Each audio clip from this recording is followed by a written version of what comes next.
Hello दोस्तों, study with concept channel पर आपका बहुत बहुत स्वागत है और आशा है कि आप सभी अच्छे होंगे।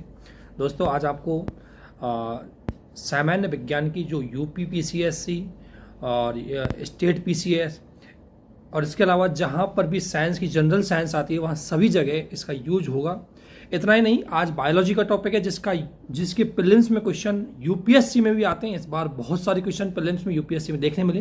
तो आज जनरल साइंस में आपको बायोलॉजी का इतना शानदार तरीके से टॉपिक को डिस्कशन किया गया है जो मुख्य रूप से जीव जगत से जुड़ा हुआ है, उसका क्लासिफिकेशन ऑफ जीव जगत उसको किया गया है उसमें अच्छी तरीके से। इसलिए इस वीडियो को बहुत अच्छे से देखना, ज़्यादा से ज़्यादा शेयर करना और हमारे चैनल को भी ज़्यादा से ज़्यादा शेयर करें, ज्वाइन करें। और इस वीडियो के क्योंकि वीडियो बहुत बड़ा है इसलिए थोड़ा धैर्य से इसको देखना, अंत तक देखना। और इसके अलावा हमने पीडीएफ भी इस वीडियो के साथ आपको शेयर की जाएगी जो हमारे टेलीग्राम चैनल पर आपको मिलेगी और टेलीग्राम चैनल का लिंक आपको इसके डिस्क्रिप्शन बॉक्स में मिल जाएगा। तो दोस्तों, इस वीडियो को ज़्यादा से ज़्यादा शेयर करें, सब्सक्राइब करें और अच्छे से धैर्य से देखें ताकि आपको इसको ज़्यादा से ज़्यादा फायदा हो। Thank you.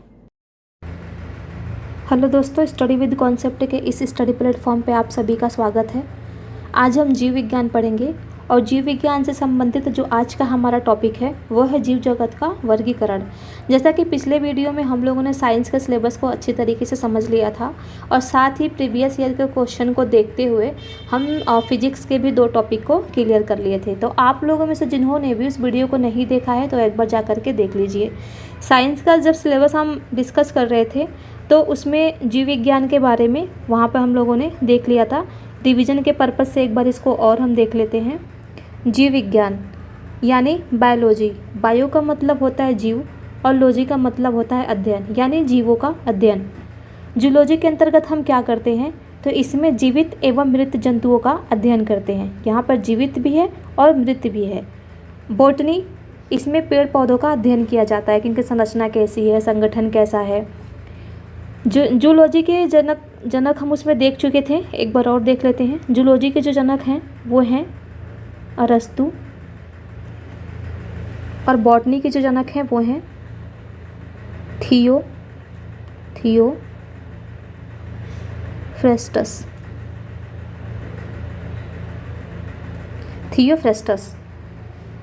तो इसको देखने से पहले, टॉपिक को देखने से पहले एक बार हम समझ लेते हैं कि वर्गीकरण क्या होता है। तो वर्गीकरण जूलॉजी की वह शाखा होती है जिसके अंतर्गत अलग अलग प्रकार के जीव जंतुओं का नामकरण और क्लासिफिकेशन यानी समूहों में वर्गीकृत किया जाता है। कुछ बुक हैं, उनके राइटर्स को भी आप याद कर लीजिए, क्योंकि इसमें क्या होता है कि कभी कभी प्रीवियस ईयर के क्वेश्चन को अगर आप उठा के देखेंगे तो उसमें पूछ दिया है। तो सिस्टेमा नेचुरी जो हैं, इनके जो लेखक हैं वो हैं कैरोलस लिनियस।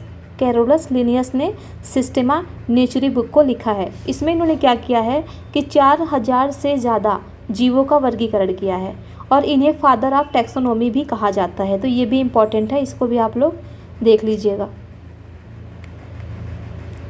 फिर है जंतु इतिहास, इसके जो राइटर हैं वो हैं अरस्तु। अब हम देखते हैं जीव जगत को। तो जीव जगत का वर्गीकरण जो है वो किया था विटेकर ने 1969 में।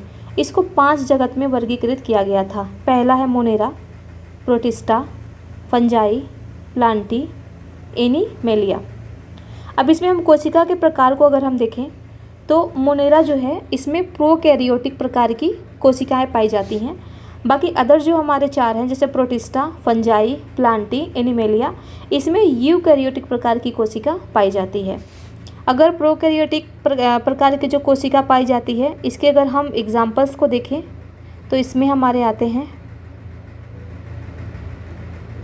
माइक्रो प्लाज्मा, जीवाणु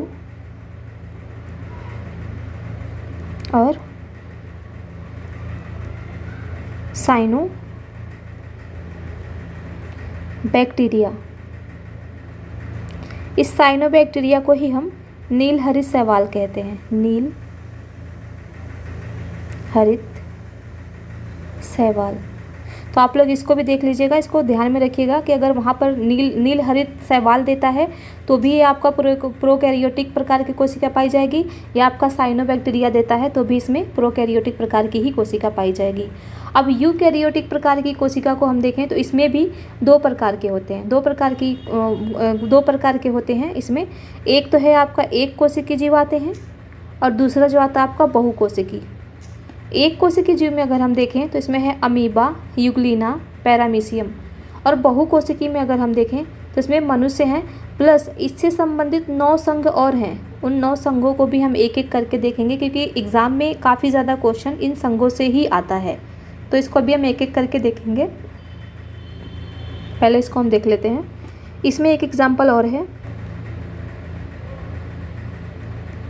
ट्रिपेनोसोम। नाम बड़ा टेढ़ा होता है, थोड़ा सा आप लोग थोड़ा इसको ध्यान से पढ़िएगा। गैबियंस, ट्रिपेनोसोम गैबियंस। इससे क्या होता है? इससे स्लीपिंग रोग होता है, स्लीपिंग रोग होता है। और इसका जो वाहक है, इस रोग का वाहक वो है सीसी मक्खी। इसको भी प्रीवियस ईयर के क्वेश्चन पेपर में पूछा गया है, आप वहाँ भी इसको देख सकते हैं। और ये जो ट्रिपेनोसोम गैबियंस है, ये मनुष्य के रक्त में पाया जाता है, मनुष्य के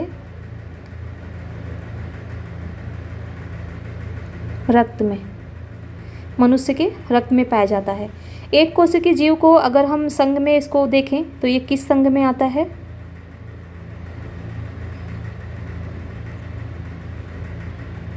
ये आता है प्रोटोजोआ संघ में, प्रोटोजोआ संघ में। ये प्रोटोजोआ जो शब्द यूज किया था सबसे पहले शब्द यूज जिन्होंने किया था वो थे गोल्डफस। प्रोटोजोआ संघ की खासियत क्या होती है, विशेषताएं क्या होती हैं? इसमें क्या होता है कि ऊतक और अंग अनुपस्थित होता है, ऊतक अंग इसमें नहीं पाया जाता। ये क्या करते हैं? बाहरी सतह के रास्ते श्वसन करते हैं। सबसे बड़ा एक कोशिकीय जीव को अगर हम देखें, सबसे बड़ा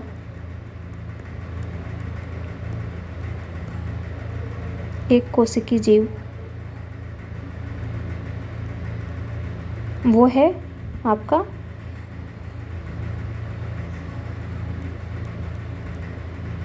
एसीटेबुलेरिया। ये सबसे बड़ा एक कोशिकीय जीव है। अगर बहुकोशिकीय जीव को देखें तो किसमें कोशिका भित्ति उपस्थित होती है और किसमें नहीं होती है? तो कोशिका भित्ति जिनमें उपस्थित होती है, एक तो है फंजाई और एक है प्लांटी। इसमें क्या होता है? फंजाई जो है वो प्रकाश संश्लेषण नहीं करता है, लेकिन प्लांटी जो है वो प्रकाश संश्लेषण करने में सक्षम होता है। कोशिका भित्ति अनुपस्थित किस में होती है? एनिमेलिया यानी जंतुओं में अनुपस्थित होता है। कोशिका भित्ति का कार्य क्या होता है? कोशिका भित्ति क्या करता है? तो कोशिका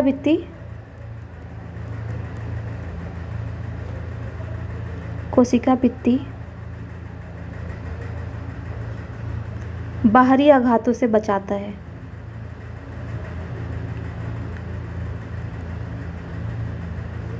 जिनमें भी ये उपस्थित होता है उनको बाहरी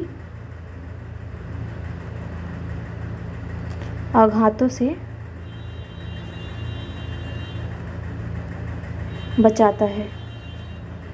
कोशिका भित्ति ठोस भी होता है और लचीला भी होता है,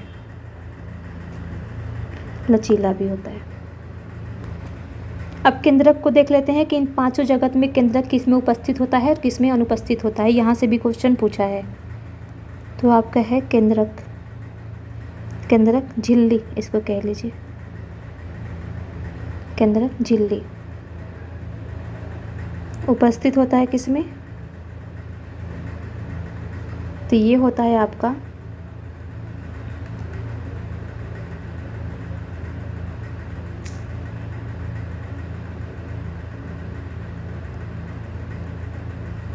प्रोटिस्टा में, फिर आपका होता है फंजाई में और प्लांटी और एनिमेलिया। इनमें उपस्थित होता है। अनुपस्थित किस में होता है?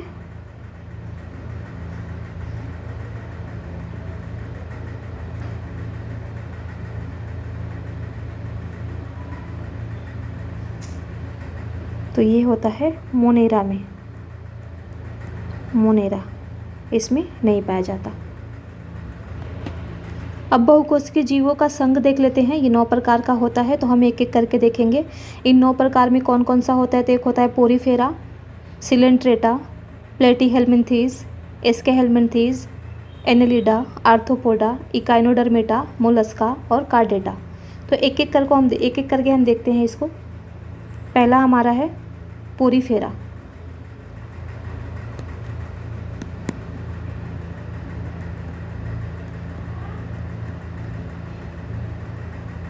पोरीफेरा,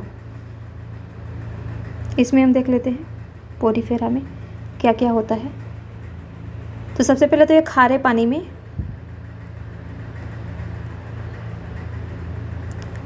में पाए जाते। खारे पानी में समुद्री चट्टान या ठोस पदार्थ पर, समुद्री चट्टान या ठोस पदार्थ पर पाए जाते हैं। ठीक है। और इनके शरीर पर बहुत सारा छिद्र पाया जाता है। शरीर पर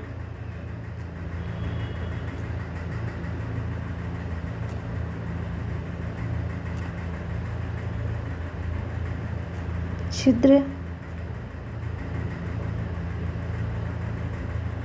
उपस्थित होता है इनके शरीर पर, और ये एक स्थान से दूसरे स्थान पर गमन नहीं कर सकते।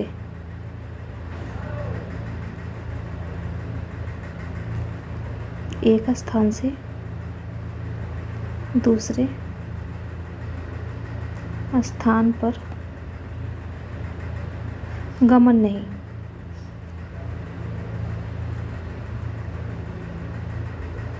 कर सकते। इनके अगर एग्जाम्पल को हम देखें, इन्हें सामान्यतः एक चीज़ और याद ध्यान रख लीजिए,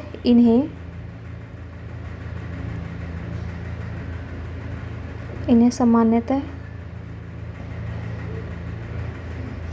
स्पंज कहा जाता है। स्पंज कहा जाता।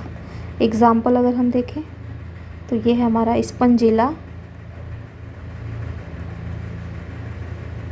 स्पंजीला, फिर है आपका साइगन और यू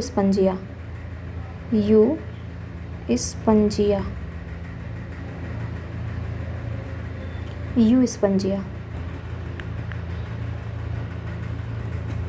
इनके स्ट्रक्चर की अगर हम बात करें तो कुछ इस प्रकार के होते हैं।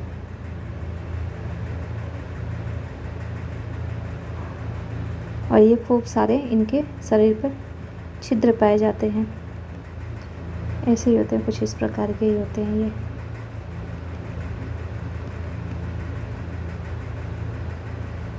या तो फिर गोल में भी होते हैं ऐसे।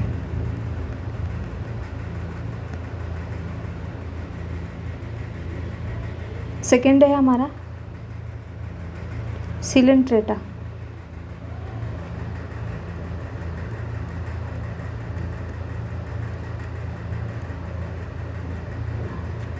सिलेंट्रेटा है हमारा सेकेंड।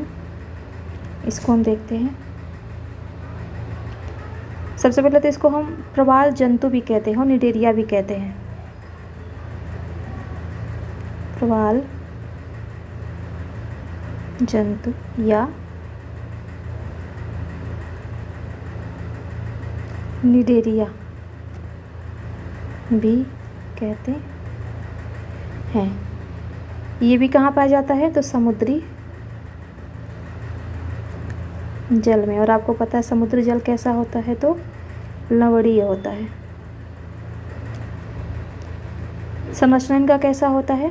अगर संरचना हम देखें, संरचना तो धागे के आकार का होता है।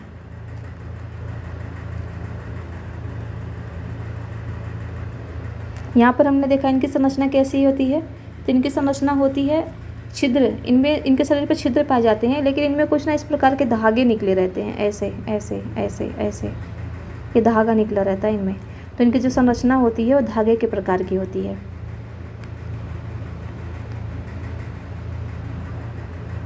इनमें रक्त नहीं होता, रक्त नहीं होता, फिर भी श्वसन करते हैं ये। रक्त नहीं, फिर भी श्वसन। और जब रक्त ही नहीं है तो परिसंचरण तंत्र भी नहीं पाया जाएगा। परिसंचरण,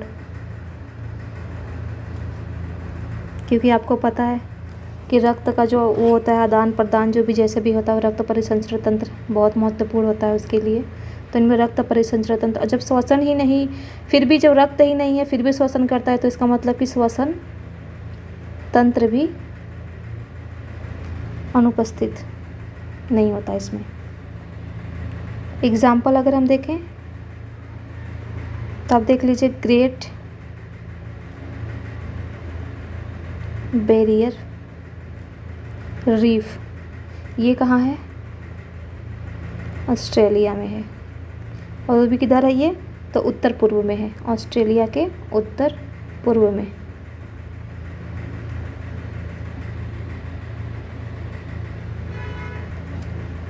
ये क्या करते हैं? तो ये कैल्शियम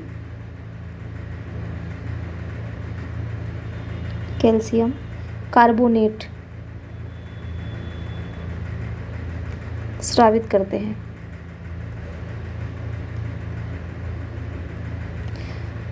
अन्य एग्जाम्पल अगर हम देखें इसमें, अन्य एग्जाम्पल अगर हम देखें तो इसमें आपका आ जाएगा एक हाइड्रा भी, फिर आपका आएगा मूंगा जिसको हम कहते हैं कोरल, और एक है ऑरेलिया। इसको जेली फिश भी कहते हैं, जेली फिश। नाम के आगे तो फिश है, लेकिन ये मछली नहीं है।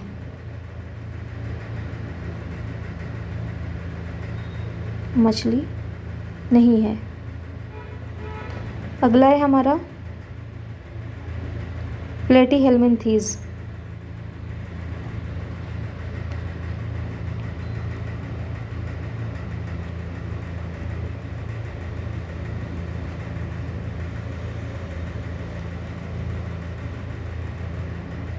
प्लेटीहेल्मिन्थीज, इसमें हम देखते हैं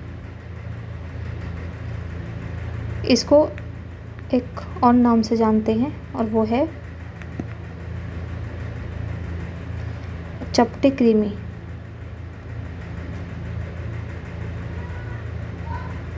चपटे कृमि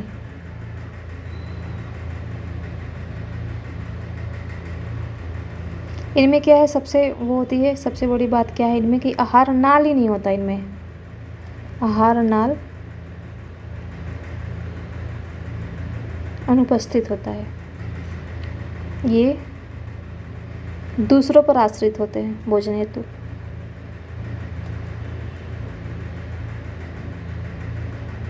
दूसरों पर आश्रित, और जो दूसरों पर निर्भर रहता है उसको क्या कहते हैं? परजीवी। ये कहाँ कहाँ पाया जाता है? तो ये पाया जाता है जंतुओं में, मनुष्यों में,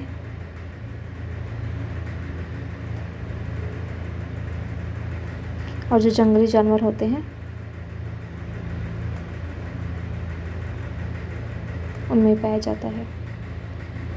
एग्जाम्पल्स की अगर हम बात करें तो एग्जाम्पल है इसका, एक तो है टीनिया सोलियम,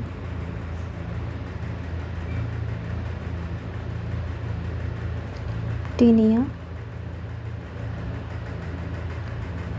सोलियम, और एक होता है फैसियोला, फैसियोला। इसका स्ट्रक्चर थोड़ा सा बहुत टेढ़ा है, हालांकि मैं कोशिश कर रही हूँ कि बन जाए। कुछ इस तरीके का इनका स्ट्रक्चर होता है।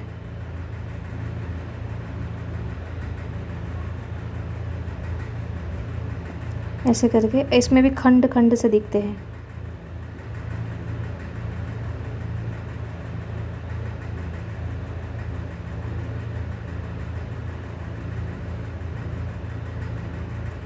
काफ़ी लंबा होता है ये है टीनिया सोलियम। ये मनुष्य के आंत में पाया जाता है,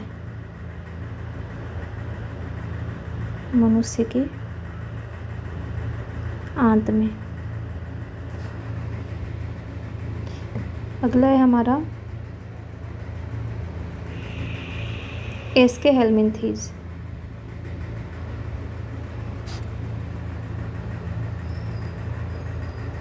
एस्के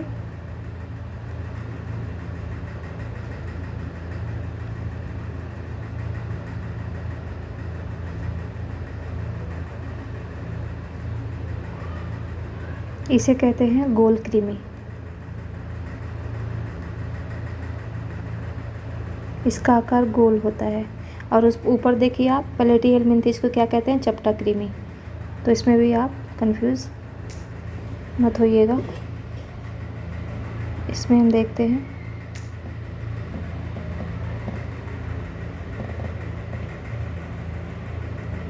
ये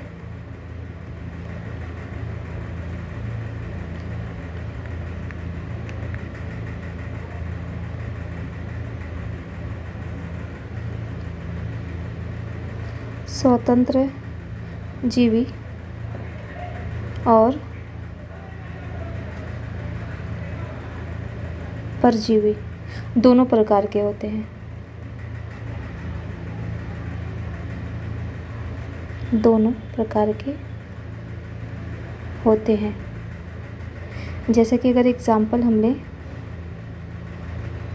उदाहरण तो हो जाएगा एस्केरिस। एस्केरिस ये भी आंत में उपस्थित होता है, आंत में, और इसका स्ट्रक्चर कुछ इस प्रकार का होता है, इस प्रकार का।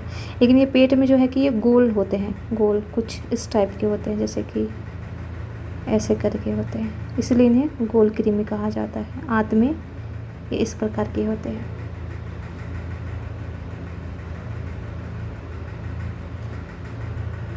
अब है हमारा एनेलिडा। एनेलिडा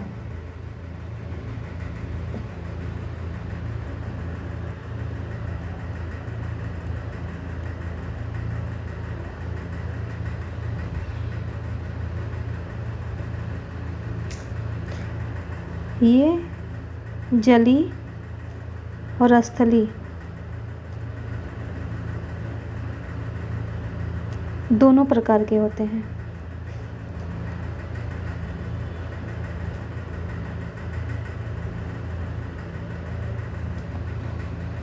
इनका जो शरीर है खंडों में बटा रहता है, शरीर खंडों में बटा रहता। अगर इनके उदाहरण को हम देखें तो वह है किसानों का मित्र यानी केंचुआ और जोंक।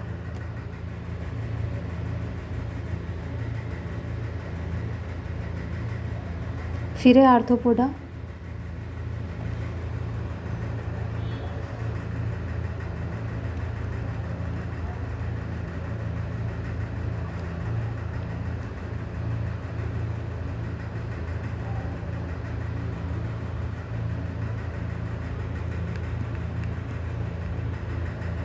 आर्थ्रोपोडा सबसे बड़ा संघ है। इन 9 संघों में सबसे बड़ा संघ है।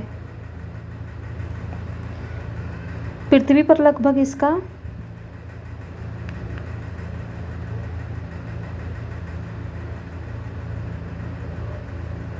पृथ्वी पर लगभग 2/3 भाग पर ये पाए जाते हैं।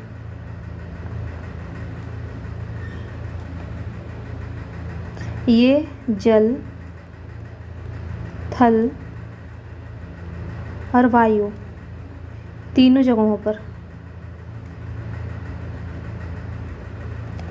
जगहों पर उपस्थित रहते हैं।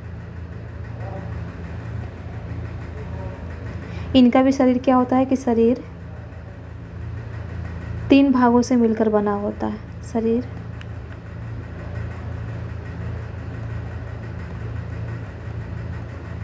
जिसमें एक तो आपका होता है सिर, वक्ष और उदर। एग्जाम्पल्स अगर देखें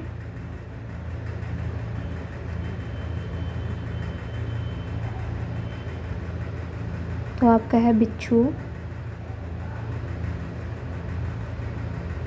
फिर आपका मकड़ी, झींगा, केकड़ा। एक चीज़ और ध्यान रखिएगा, कीटों में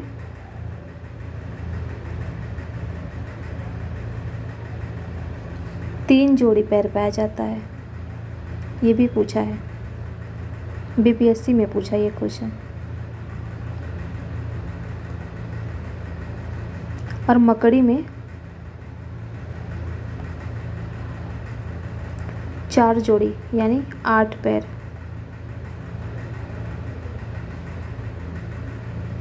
और मकड़ी जो है ये कीट वर्ग में नहीं आता, क्योंकि इसमें 8 पैर पाया जाता है। और जितने भी कीट वर्ग में आते हैं उनमें 6 पैर पाया जाता है।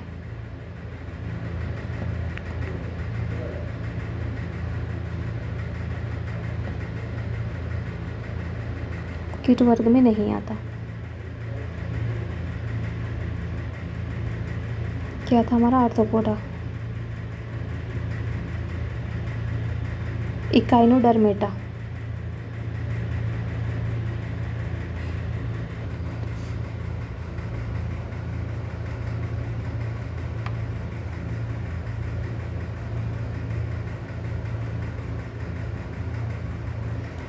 इकाइनोडर्मेटा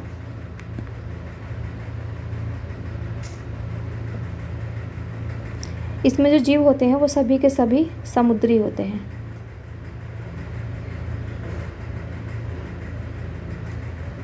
सभी समुद्री होते हैं। और तो इनके त्वचा पर क्या था, कांटा पाया जाता है।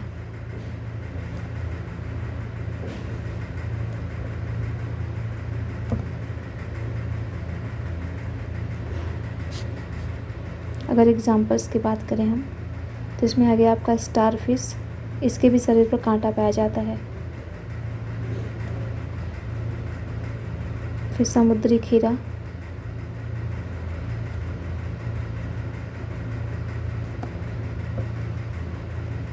ये भी आपकी मछली नहीं है।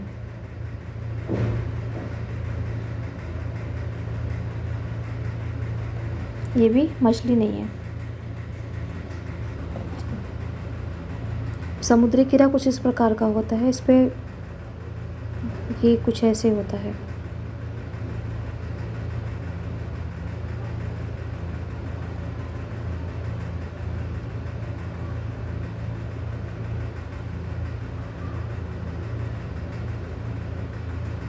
और इनके शरीर पे छोटे छोटे कांटे टाइप में पाए जाते हैं।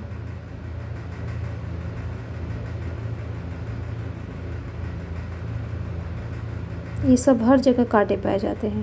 ये पूरे शरीर पे इनके कांटे पाए जाते हैं।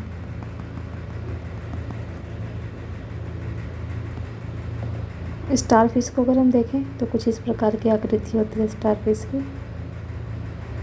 और इसके भी शरीर पे ये सब कांटे पाए जाते हैं।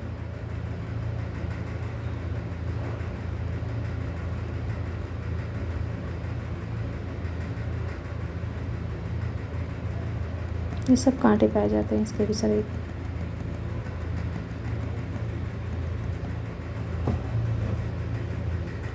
इकोनोडर्मेटा हो गया हमारा। अब है मोलस्का।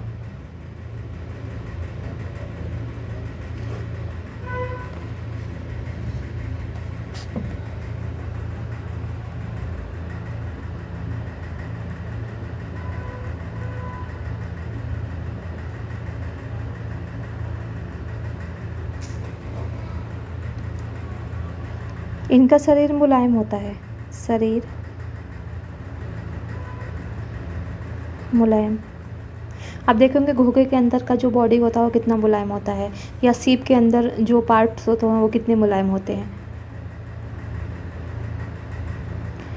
ये कहाँ पाए जाते हैं? ये तो समुद्र और स्थल दोनों पर पाया जाता है।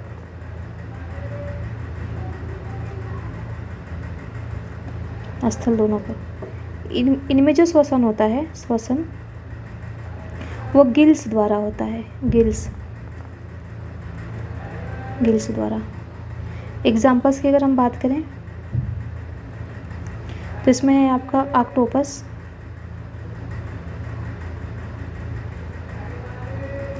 ऑक्टोपस, इसको हम डेविल फिश भी कहते हैं, डेविल फिश। फिर आपका सीपिया, सीप नहीं है ये, सीपिया है, सीपिया इसको हम कहते हैं कटल फिश,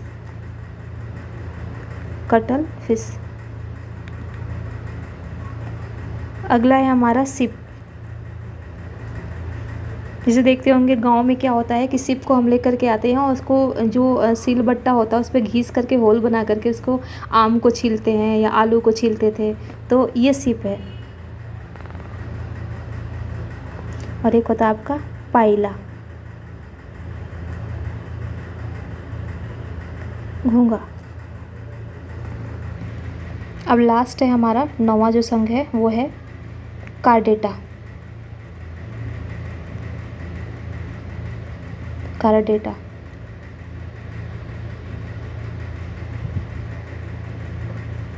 इसमें क्या क्या आता है? कार्डेटा में जो आता है, इसको ऐसे देख लीजिए क्योंकि इसमें भी कई संघ हैं तो उसको एक एक करके अभी देखेंगे। इसमें आपका कछुआ आता है, कछुआ, मछली, सांप, तोता, घोड़ा, हाथी, मनुष्य आदि। अब ना इसमें क्या करते हैं कि कार्डेटा के भी कुछ संघ हैं, तो थोड़ा सा और टाइम लगेगा तो इसको भी देख लेते हैं। काफ़ी क्वेश्चंस यहाँ से आपके बन जाएंगे और आपको इधर उधर ज़्यादा वो करने की ज़रूरत नहीं है कि ये पढ़े, इस बुक से पढ़े, उस बुक से पढ़े। आप इतना ही अच्छे से रिवीजन कर लीजिए, आपका इजली साइंस का जो क्वेश्चन आता है वो हो जाएगा। कार्डेटा को भी 5 संघों में विभाजित किया गया है।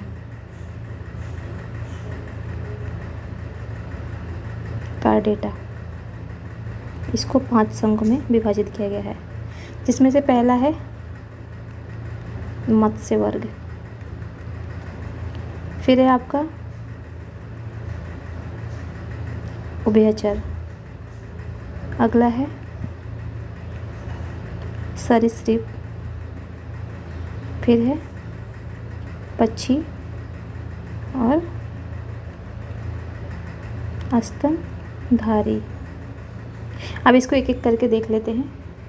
पहले को हम लेते हैं, हमारा है मत्स्य वर्ग।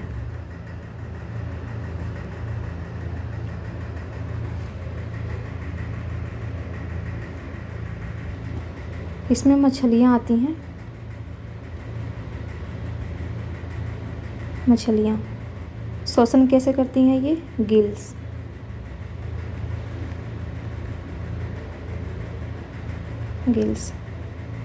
अदर एग्जाम्पल्स को अगर हम देखें तो इसमें आ जाएगा आपका शार्क। इसमें हड्डी नहीं पाई जाती, इस शार्क में।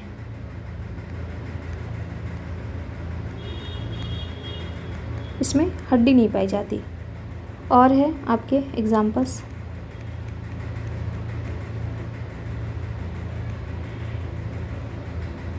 हिप्पोकैम्पस, इसको हम कहते हैं अश्वमीन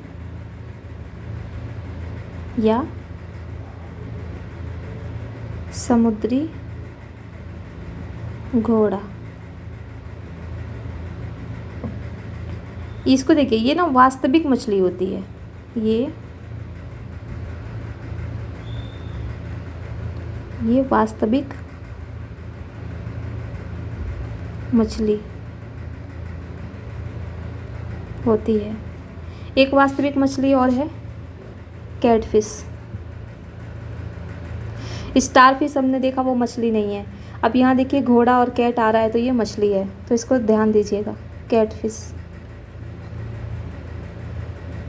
ये भी क्या है? वास्तविक मीन, वास्तविक मीन है। और ये जो समुद्री घोड़ा है, समुद्री घोड़ा, ये स्तनधारी है, स्तनधारी। और ये भी स्तनधारी है। इसी में एक आ जाएगा आपका समुद्री गाय।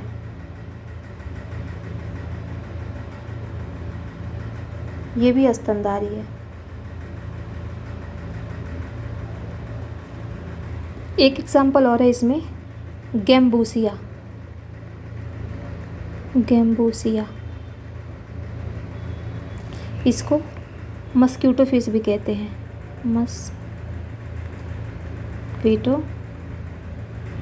फिश भी कहते हैं। ये क्या करता है? गैम्बूसिया क्या करता है? अगर इसे तालाबों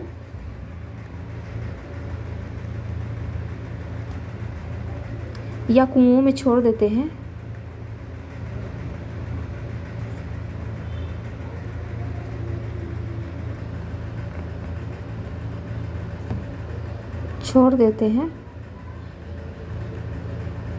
तो ये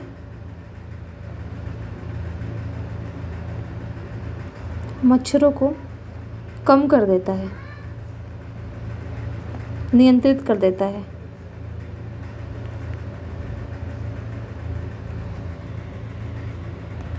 और इसी में एक एग्जाम्पल और है, वो है स्टोन फिश। स्टोन फिश, जिसको कहते हैं पाषाण मछली। ये सबसे विषैला होता है, सबसे विषैला। अगले पर हम आते हैं, उभयचर।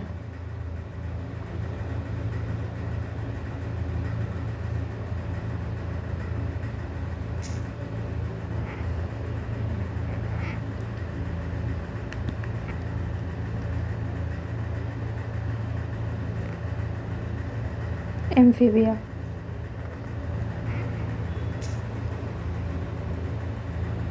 ये जल प्लस स्थल दोनों पर पाए जाते हैं। इनके शरीर पर सल्क होता है, शरीर सल्क युक्त होता। सांस ये लेते हैं, सांस त्वचा के माध्यम से, त्वचा से। उदाहरण जैसे हो गया मेढक और हाइला।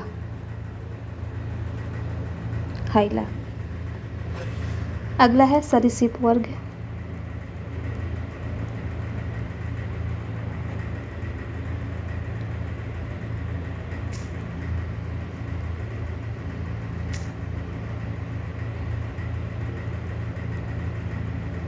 स्थलवासी और कुछ जलवासी होते हैं।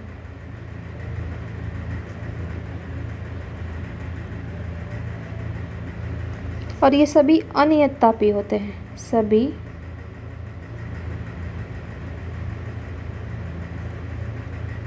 अनियत तापी होते हैं। अनियत तापी मतलब क्या होता है कि इनका जो है इनका जो रुधिर है वो ठंडा होता है, ठंडा रुधिर, और ये वातावरण के अनुसार बदलता रहता, इनके शरीर का तापमान बदलता रहता। वातावरण के अनुसार शरीर का तापमान कभी बढ़ता है तो कभी घटता है।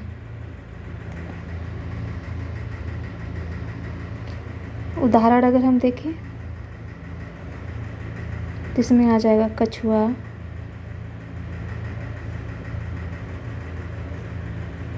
घरेलू छिपकली,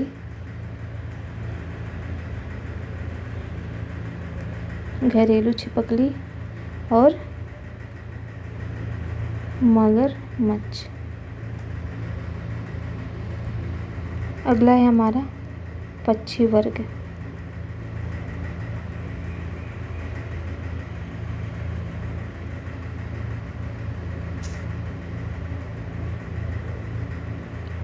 इसमें क्या होता है कि हवा में उड़ने के साथ जमीन पर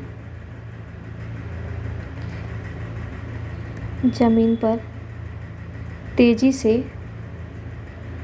से चलने वाले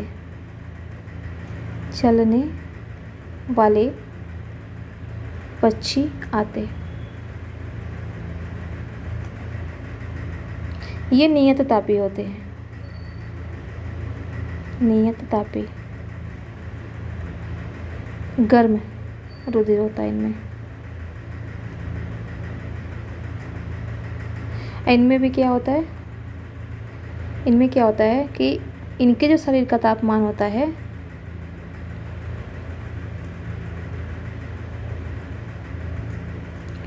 वातावरण के अनुसार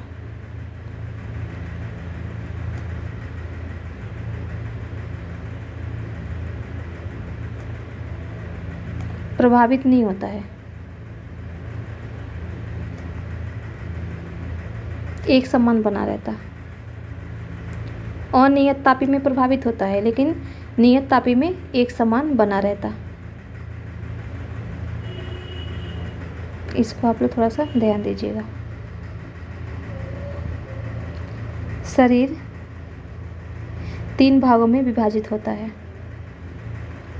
एक है आपका सिर, गर्दन और धड़। एग्जाम्पल की अगर हम बात करें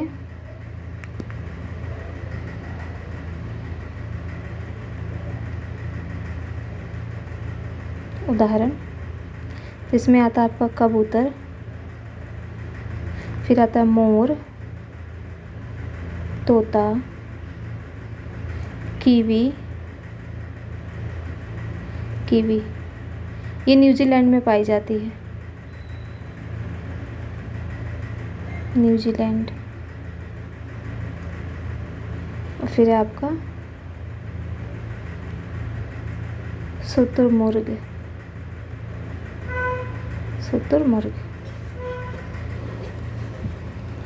इसमें शुतुरमुर्ग जो है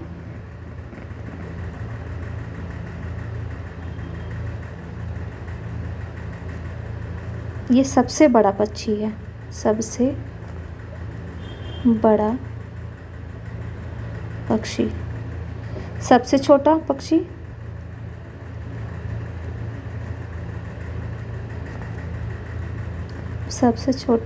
पक्षी जो है वो है हर्मिंग बर्ड।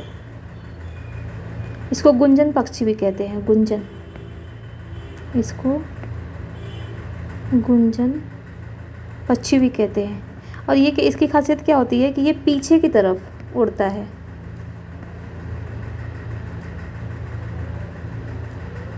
पीछे की तरफ उड़ता। एक चीज़ और देख लीजिए, अवाबिल जो है, अवाबिल ये सबसे तेज़ उड़ने वाला पक्षी है।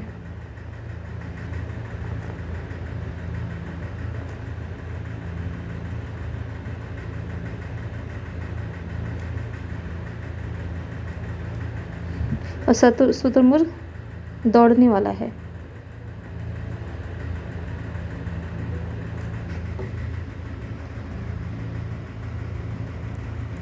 अगला है हमारा स्तनधारी वर्ग, जिसको हम कहते हैं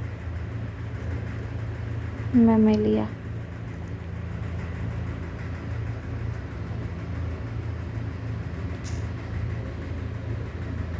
इसमें भी 3 प्रकार होते हैं, इसको ऐसे कर लेते हैं हम।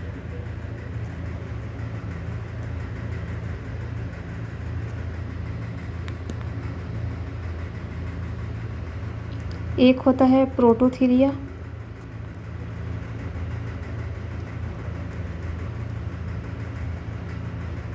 सेकंड है हमारा मेटाथीरिया, और फिर है यूथीरिया।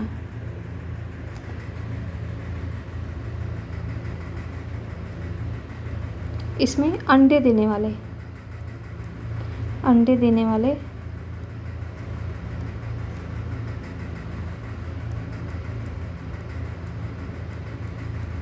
स्तनधारी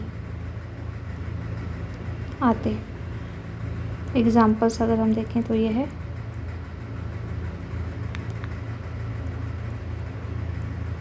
एकिडना,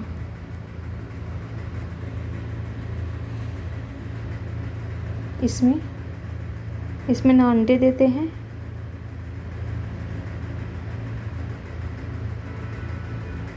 ना ही पूर्ण विकसित बच्चे। उदाहरण आपका है कंगारू, जो कि ऑस्ट्रेलिया में पाया जाता है। इसमें क्या आता है कि पूर्ण विकसित बच्चे देते हैं, पूर्ण